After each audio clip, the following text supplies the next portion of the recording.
Wow, what a big win for the Union over Nashville SC. Welcome to the Doop podcast, my friends. I'm Zero. Let's talk about what went down in this last road game here for the Philadelphia Union. Absolutely craziness at the end as well. Pretty much throughout the game, really. This was a heck of a game. But this is just a huge win for the Union. The Union have been struggling on the road all season. For the most part, they've been giving up the first goal of the game on the road a lot of the time, and to go into a place like Geodis Park, where not a lot of people go and have any kind of success, to go there and get a 2-0 win was not only huge for this team, but huge for the confidence of the defense, a player like Joe Bednick in net, just to get this victory and the shutout is just what the doctor ordered after 2 straight losses by the Union, really struggling to keep the ball out of the net and to even score some goals. So, a lot went down in this game. There were a lot of crazy calls, VAR reviews. Union ended up with 2 penalty kicks. Nashville thought they had a shot at 1 or 2, didn't get one. But you know what? In the long run, even though I'm not being biased here, the referee actually made the correct calls. When you look at the replays, you can see that he actually made the right calls. The non-penalty calls were correct. Then the penalty calls that were called on Nashville were correct. Nashville's were such clear penalties. Their fouls on us. The first one, the 2-hand shove into the post, that's going to be called for a penalty. And the second one, another just reckless challenge by, I believe it was Lovitz on Carranza, or no, it was Ua. It was Ua or Carranza, I believe, and just taking him out after the cross in the box. I mean, it's gonna get called. They see these things. There's VAR. Yeah, the one on McGlynn for the Union in our box, the non-handball call. I think that was the correct call too, because his hand was down. He wasn't trying to play the ball with the hand. The ball just bounced off of his hand in a natural position. So the refs are taught to not give the handball if it's in a natural position and the hand isn't playing the ball. So it's the correct call, no matter how many people might want to deny that. It is the correct call. The refs got the calls right. The red cards in the end on Carranza and Shaq Moore. I'm a little upset Carranza got a red there, but I can understand that. Shaq Moore had his hand around him and put him in a headlock, and what's Carranza supposed to do but defend himself? Of course, he's going to retaliate, but his retaliation also cost him a red card. Just a lot of crazy calls that went down. There was 14 minutes plus of stoppage time. For the Union to hang on with a clean sheet is just insane. Sip on my coffee here. Nashville's a good team too. They are a very good team. They have a sound defense. I think they're the best defensive team in MLS right now. The Union are up there too, but I think Nashville's definitely been more consistent defensively. They have one of the best attacking midfielders in the entire league in Hani Mukhtar, who, by the way, was made to look very average in this game by Jesus Bueno, who played a hell of a game. Jesus Bueno stepped in for our all-star, Martinez. And Bueno came in, and he played an unbelievable game. He was all over the pitch. He was connecting passes. He was shutting things down with tackles. He was shadowing Mukhtar at times. He was just incredible. This is a guy that hasn't had a ton of playing time in his MLS career yet. He's only started a few times this season. He's filled in when needed, and he's done the job. And I'll tell you, he is showing that he might be our best depth piece right now, because this is a team, the Union, that suffers from a lack of depth, in all honesty. Joe Bednick has come in and has looked very bad in a lot of these games in net, with the exception of this one, of course.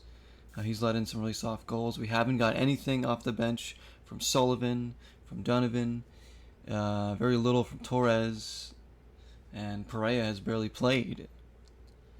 So, the bench pieces that we've really been getting anything from is just Jack McGlynn up to this point. Bueno as well, I guess, has been pretty good, but he was magnificent in this game.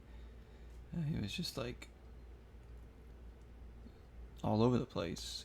Matt Real's been inconsistent. At times Bizo or Harriel's inconsistent on the right side. So the depth shined today because Sullivan started as well in this game, and I thought he played really well. He brought good energy. He hit the post on a shot. He looked lively before he was subbed out for Ua, who also looked lively when he came in. Well, going back to the game, just a great performance, gutsy performance from the team. I got to talk about, after Gazdag's second penalty kick goal, he had a nice little flex to the crowd, showing them that's right. I'm ice cold here. I got ice in my veins. I'm going to put in this penalty when all y'all are booing, acting crazy because of the calls. Nashville fans threw a bottle at our players, hit Jack McGlynn almost square in the face. There is no excuse for a fan to throw something at a player ever. Ever. I don't care if it's Nashville fans. I don't care if it's Philly fans. Nobody should be throwing things at players. And then you hear people say, well, he shouldn't celebrate like that on the road. So it's Daniel Gazdag's fault that the Nashville fans can't control their anger issues. Is that what you're telling me? There's no excuse to throw things at people with intent to hurt. That is disgusting behavior. And I hope that those fans are dealt with in terms of being caught on camera or something and being either suspended from the stadium or even expelled from the stadium. Because that's terrible. I've seen it in many games throughout my career watching sports, especially in soccer. People have done it. They've thrown things. But I'm not going to get into all, oh yeah, everybody does it. It happens all over the place, blah, blah, blah. No, I'm talking about this incident right here. Yeah, he flexes to the crowd.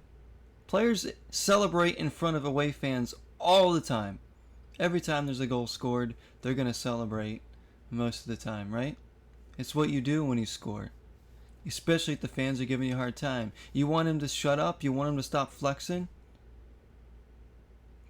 Beat us next time. Go to our stadium and beat us later this year. Your players can flex in front of our fans. I can't say our fans are going to be any nicer. It's Philly. I'm not saying our fans are any better. There's a bad bunch of fans in each crop. That's for sure. Not all Philly fans are bad. Not all Nashville fans are bad. In fact, 98%, 99% of that stadium is probably great. I know they were frustrated at the calls and all that, but you can't throw things at people like that. Like, you think you're tough throwing something at an unsuspected, vulnerable player? That's not tough. That's the exact opposite of being tough. Oh, I'm going to go throw a bottle at somebody who doesn't know it's coming, who's defenseless, and who can't do anything about it because if they do, they'll get fined or suspended or whatever by the league. So I'm behind the security here in the comfort of all these fans, so I'm going to throw something. That's the biggest coward move ever. I'm sorry, but people that do that at sporting events are cowards. I know I'm going on a rant here, but I'm angry. I don't like to see that.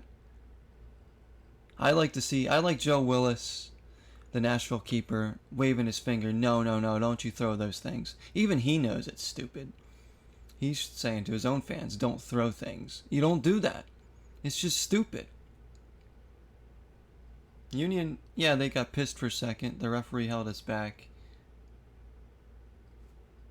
And Nashville got upset that he's flexing. How about you don't foul us in the box? You don't want Daniel Gazdag to score goals and flex? Well, how about you don't foul us in the box? How about you stop us from scoring? How about that? 2-0 win. I mean, it's just this is just a crazy game, really. It had my blood boiling, I'll tell you, but I'm glad we got the win. Huge win for the Union. Because Nashville's ahead of us. We've been struggling lately. Nashville's still a point ahead of us, but we do have a game at hand on them. New England won. Cincinnati continue to win. In any other season, we might be in the Supporters Shield race, but Cincinnati's just been inhuman this season and are just winning and getting results game after game somehow. They are doing an incredible job. Pat Noonan has got that team playing above their talent, I believe. They do have talent, but I don't think that they have Supporters Shield talent, in all honesty. And then again, neither did the Union when we won the Supporters Shield, so coaching goes a long way, doesn't it? Speaking of coaching, Jim Curtin's been signed to a deal through 2026. Thank God. He's been re-signed here, contract extension. And I know there's some people saying, "Oh, close the curtain. We don't get enough trophies. He doesn't do this, that." I mean, what coach is going to come here and do better with what he has? Nobody.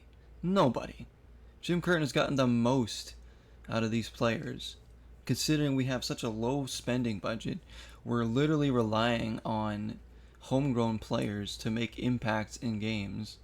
And Jim Curtin's giving them the green light on a lot of games, a lot of starts to go out there and show what they can do. He's having to juggle several tournaments.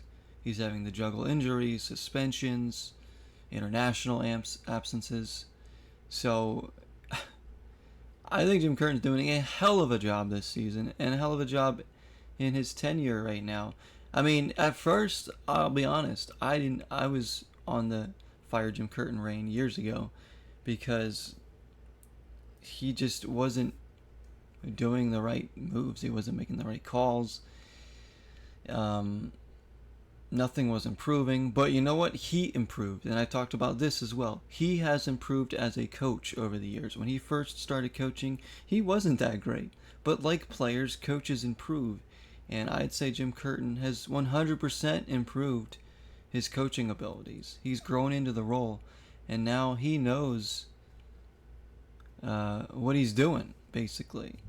He has a system, he has a method, and he's sticking to it, and it's working. He's changed up the formation at times this year, and that has also worked for the most part.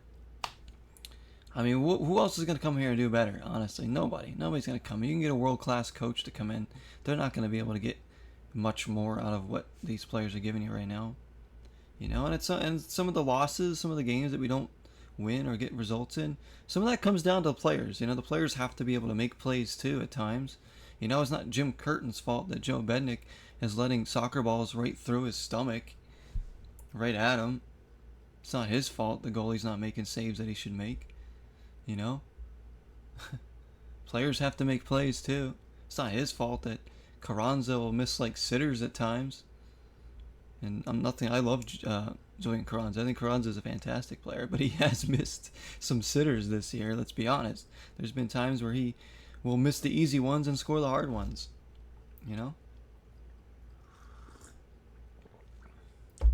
There's still things for Curtin to improve on, I think, of course.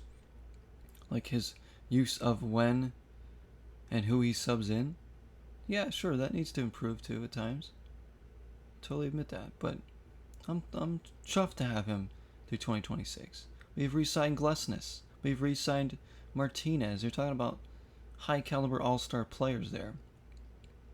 So, hopefully our success can continue for seasons to come. But right now this team needs more depth. We need more depth, no doubt about it. There's one thing that this recent funk has taught us this season, is that we need more depth. So Torres has been a bit of a bust on the signing. At first, he was great. First few games, Torres looked like he was a steal. Even I was saying, oh goodness, this guy's a great signing. What has he done since? Not much. Because at times he tries to do too much on the field. I think he's trying to dribble too much and try to, just make an impact. Like, immediately he has to do something every play. Like, I like his energy of wanting to always go, go, go, go, go. But he needs to simplify his game at times, to help the team, really. His moments will be there. He just needs to simplify his game first, let his teammates be there for him, and then he can start doing his thing. That's what I think Torres needs to do. But I think we're still trying to figure out where to fit him in, how to fit him in. Perea as well. Damian Lowe's been a good signing. When he's played, he's been very good defensively. Very, very good. Because our defense has been inconsistent this year. We were the best defensive team last year. This year, yeah, we're still one of the better ones, but inconsistently. We haven't been as good. I know we've been missing players time to time. Wagner just came back from an injury. He's been out. He's missed some games this year. That's a huge loss, of course. Elliott and Glesnes have been a little inconsistent, especially Elliott. Elliott, let me give him props. Nashville game, he was amazing in the Nashville game. Elliott was everywhere, shutting things down, winning balls in the air, throwing tackles in, recovering when his other teammates were out of position. Without Elliott, we would not have won that game. He was fantastic. Probably his best game of the season. And back to form for him. Glesnes was also very good. Glesnes has been pretty consistent this year for the most part. That's why he's an all-star, reigning defender of the year. He's been very good. We've got inconsistent play from the right side from Bizo and Harriel. At times, one of the others look good. At times, when the others look really bad. Speaking of Bizo, he could be on his way out soon. He's requested a transfer because of family visa issues. So I can't blame him. If he can't get his family in to this country, he's going to want to request a transfer away, probably back to his home country. Sucks. I don't want to lose Bizo, but that means we're going to have to sign another right back because we only have Harriel.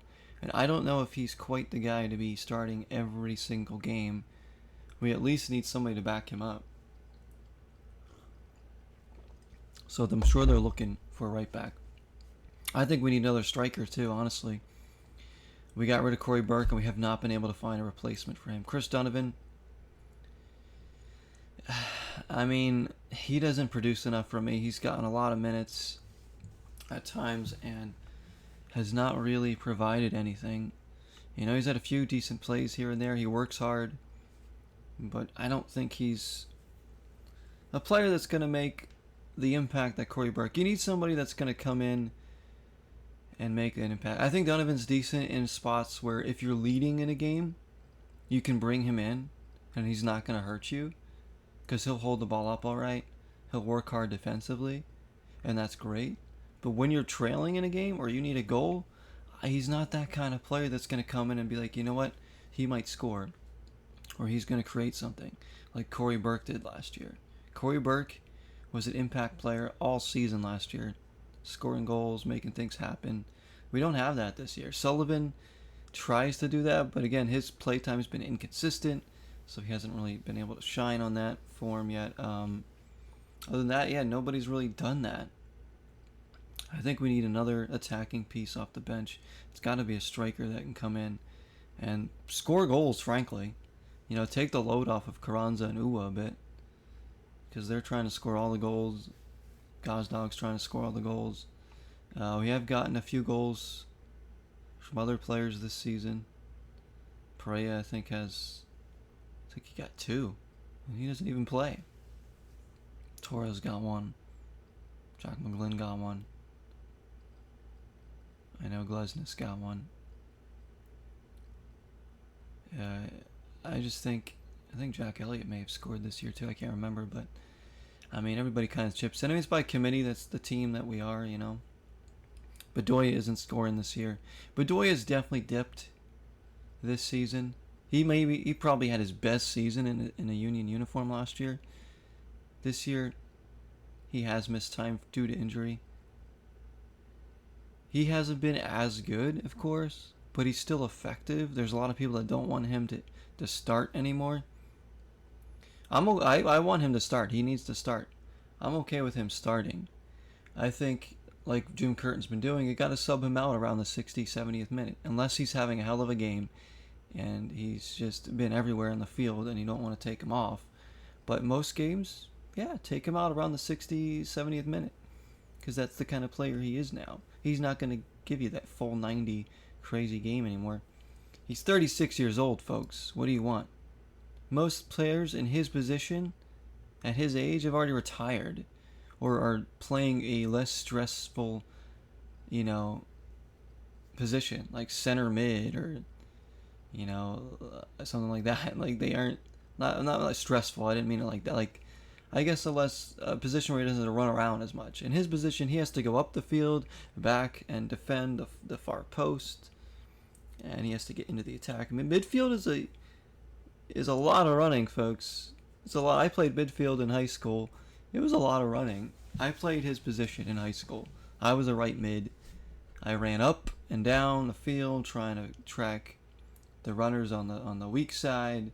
I ran up the field trying to support the offense. I took some of the corner kicks, crossing balls in, trying to support the attack, while the forwards kind of hung out up front, and the defense hung out back. Midfield was running back and forth. There's not a lot of classic midfielders these days in soccer, really. Bedoya is one of the last, I think,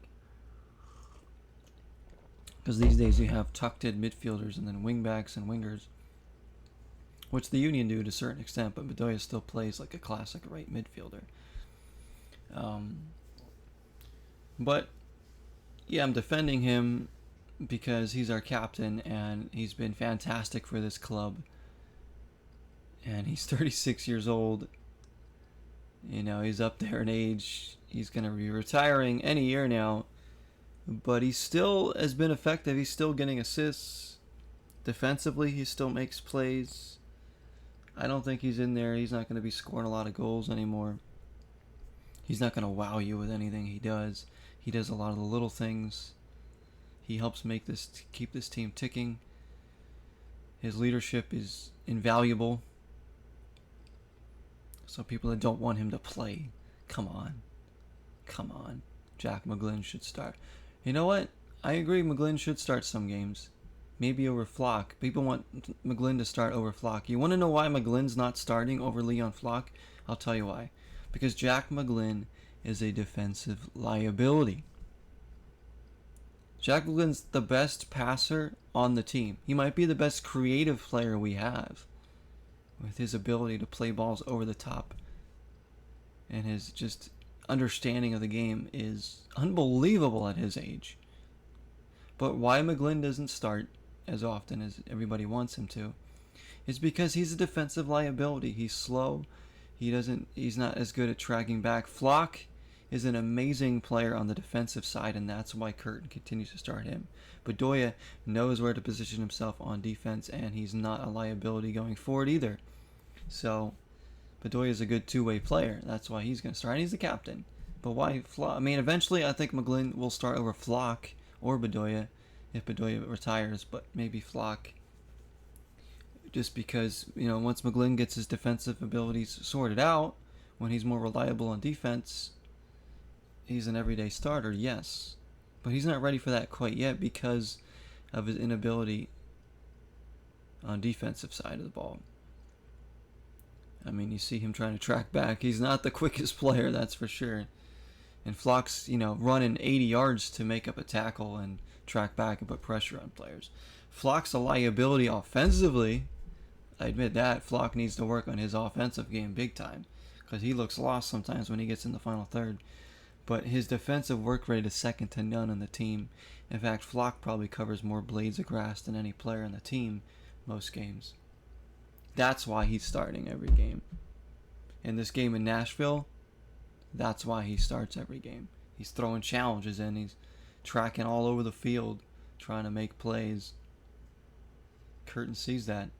You don't get shutouts and be one of the best defensive teams without players like Flock and Bedoya in the midfield. I'm sorry, but you don't. So you can say, oh, Andre Blake, Jacob Glesnes, Jack Elliott, Kai Wagner, Martinez. Yeah, they're all big, the main reasons, but you don't get a lot of these clean sheets without players like Flock and Bedoya in that midfield doing the work that they do. Let's appreciate that. All right? Let's appreciate that.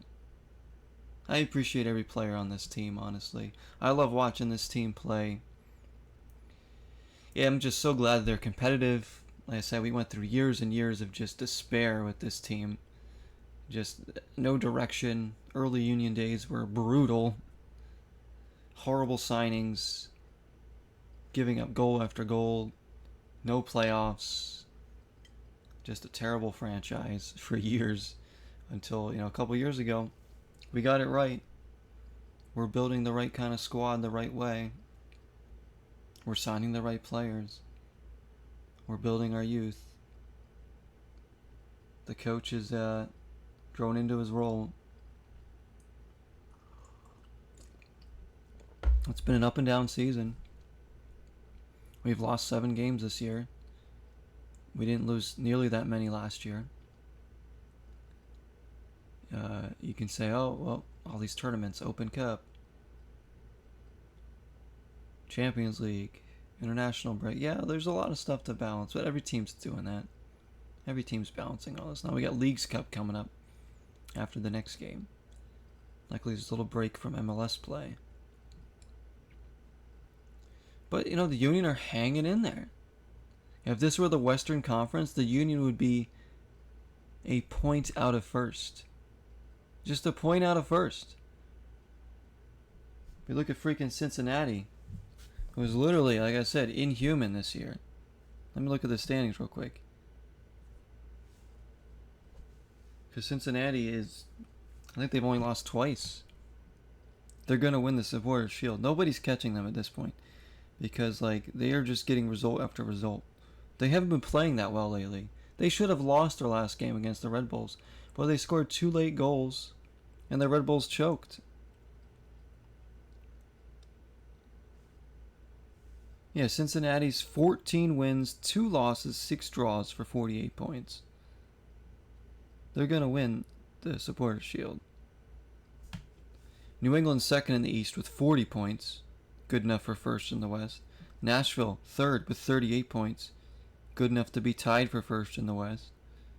Philly, fourth in the East with 37 points. 11 wins, 7 losses, 4 draws. 37 points.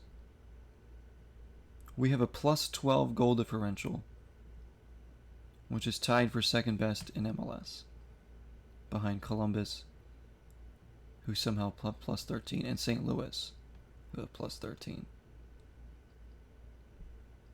So, we're having a good season still. 37 goals forwarded, 25 allowed. As much as our offense has struggled lately, we still have 37 goals. I just think we need another striker in there, but you see how much stronger. Then Columbus, 5th in the East with 36 points. Atlanta, 6th with 35 points. 36 points Columbus has. 12, then they're 12 points behind Cincinnati in the top of the East.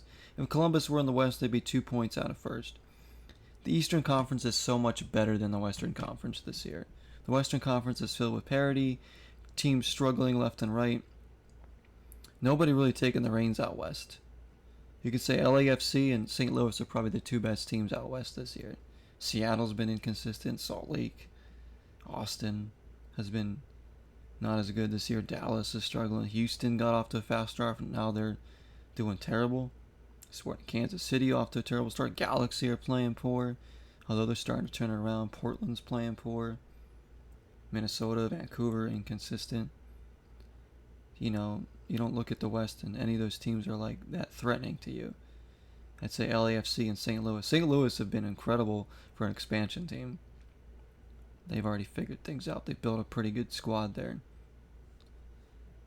But East is just crazy how good some of these teams are. How top heavy it can be, though. Yeah, Lionel Messi's coming to MLS. I haven't even talked about that yet. The East is about to get a lot stronger. He's going to a team now that's in last place in the Eastern Conference. He's got a hell of a lot of work to do to even try to get that team into the playoffs. They're 11 points out of the playoffs right now. Inter Miami. 5 wins, 13 losses, 3 draws. I don't even remember the last time they've won a game.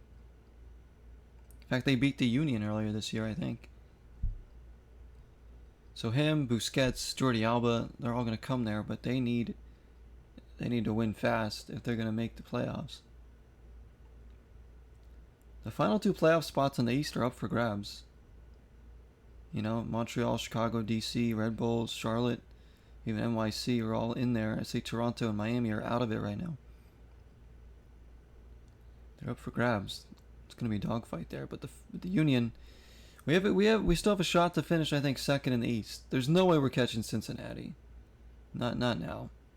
There's not enough games left to try and catch them. Cincinnati just continue to win. I don't think anybody's catching Cincinnati. New England's 8 points out, but still, I don't even think they're going to do it. I think we can at the very least finish third in the East, which I think would be a good spot. Just get as good a record as you can, so for whoever you meet in the Western Conference, you can host the Cup if you make it there. If the Union make the Cup again, I'd love them to host it at Subaru Park. You know, like I said, if we make it to against a team that has a worse record, right now we would have the second best record in the Western Conference behind St. Louis by a point. So, say if we were to meet LAFC in the Cup again today, it would be in Philly because we have, you know, more points than them right now. 1 more point. So that's important too. You got to think about just getting as good a record as you possibly can, depending on who you meet in the MLS Cup. If you get there, I'm not saying that's thinking way ahead, but you know, obviously you want to accumulate as many points as possible. I just like to see the Union finish second or third in the East and have some good home games in the playoffs, proving that this team is not a fluke. They're not a fluke at all, the Union. We've been one of the most, if not the most consistent team in MLS over the past 3-4 years, you know, barring maybe LAFC. Us and LAFC have probably accumulated the most points over the past 4 seasons as a club. So this team is certainly continuing to just truck along here, go through these bad patches, but then we got to right the ship. We got a game against NYC coming up this weekend, and we got to beat them at home. NYC's struggling this year. I love to see that. 5 wins, 7 losses, 11 ties for NYC. So they tie a lot. 26 points for them.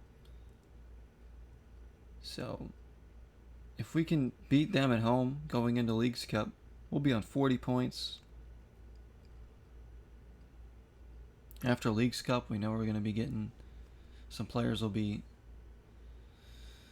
you know, we'll have our international players back, Lowe and Andre Blake. You know, I don't know how we're going to do in Leagues Cup. We'll talk about that later, but that's a whole nother tournament beginning this season. But, you know, I'm happy with where we are in the standings. 4th place, considering we got out of the gates so slow this year. We won our first game, and then we struggled after that. We got off to a really poor start this season. It was struggling to look like we'd even make the playoffs at times. But here we are, comfortably in there right now. This team's just got to keep it going. We do need to sign some more depth. We loaned Brandon Craig to Austin. Bizo could be on his way out. We definitely need some depth here. So we'll see what they do in the transfer window. Hopefully we bring a player or 2 in that's going to make an impact. You know, I'm not talking let's sign another homegrown player who has no experience. You know, I don't want that kind of signing right now. We've signed enough homegrown players. We got players like Raffanello on the bench who have like no experience basically. You know, that's why we loaned out Brandon Craig to get experience. Bring in a player that's going to make an impact. You know, that's what we need right now.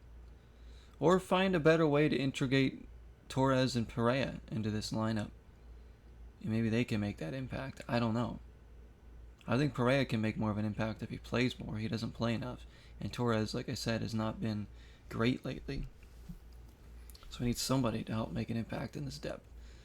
Bueno, he did. He pretty much has since he's played this season. I think Bueno's been great. I was shaking my head a little bit earlier in the season when Curtin was deciding to play Bueno a bunch. I'm like, this guy's barely played since signing for the Union.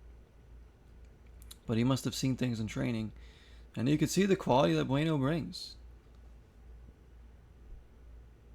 He doesn't seem to buckle under pressure. He seems pretty calm out there for the most part. He's willing to get in the dirty areas and make challenges, and just, he's not a very big player, but I like his ability to keep the ball moving. I'll tell you, I think he's a pretty quality player. He's caught me by surprise here this season, especially after this Nashville game. So he's proven that he can be slotted in there and get some more playing time, no doubt about it. So I think he's been good this season. So like I said, NYCFC coming up next. Always a feisty contest against them. We know that. Big win over a really, really good Nashville team. And the league MVP, Hane Mukhtar. When we needed a win in the worst of ways, after 2 straight losses, we looked poor against the Galaxy.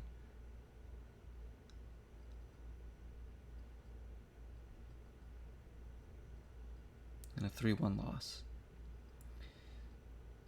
Let's see what the Union do going forward now. As I said, just 3 points out of second place. Gotta finish this run before the Leagues Cup with another victory at home. It would be really nice. You definitely don't want to lose this game. That'd be sour taste going into the break.